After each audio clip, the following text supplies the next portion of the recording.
The morph transition is a fun and entertaining way to move from one slide to another. And if we have a quick look at a simple example to begin with, let's add in a circle, and then I'm going to just duplicate the slide, and then on the second slide I'm going to change the color of the circle, and I'm going to go to the transitions, click on morph, and we see the little star there. So now we're going to morph from this circle to this circle. Let's play it and see what happens. So there's the first slide. Let's trigger the second, and you see the color morphs from one to another.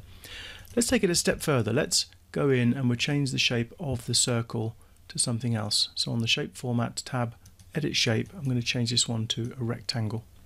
We've still got the morph transition. Let's go back to the first slide and run the slideshow, and I'm going to trigger the second slide. Okay, we didn't get a morph. The circle and the square were separated, and that was because we changed the shape of the object on the slide. When we duplicated the slide, PowerPoint seemed to remember that we had that circle. If we go back and we change this back to a circle again, let's go and play the slideshow. And there we have that transition again. Let's add a second circle to both slides, and we'll change the colors on these so that they're all a bit different. Let's change this one.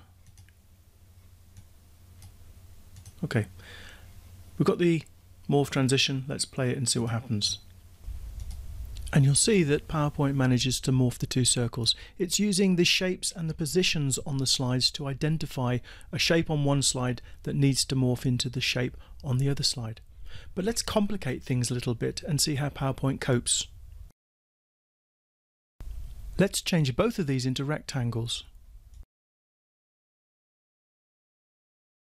Now when we're in the presentation, PowerPoint has a problem because it doesn't see the same shapes in the same positions.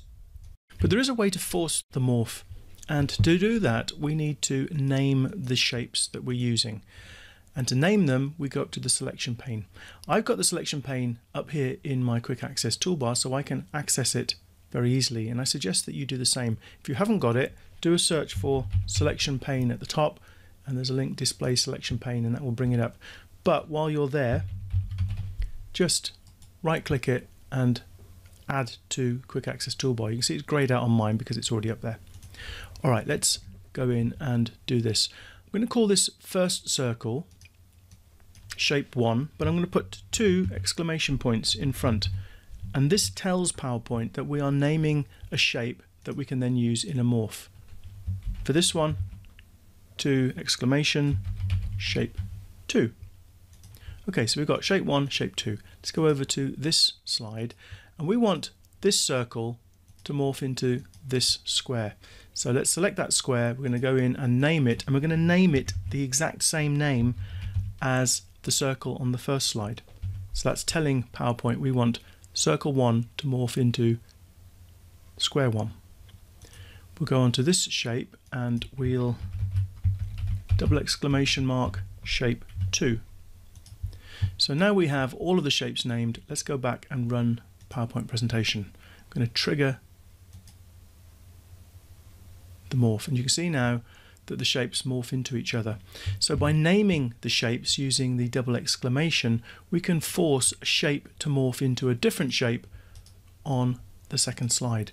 Let me just go in. I'm going to change these just so that you can see that now, because we've named these shapes, I can go in and change them, and they're now linked in PowerPoint. Let's change that one to a cloud. Okay, let's go back to the first one, run the slideshow and trigger.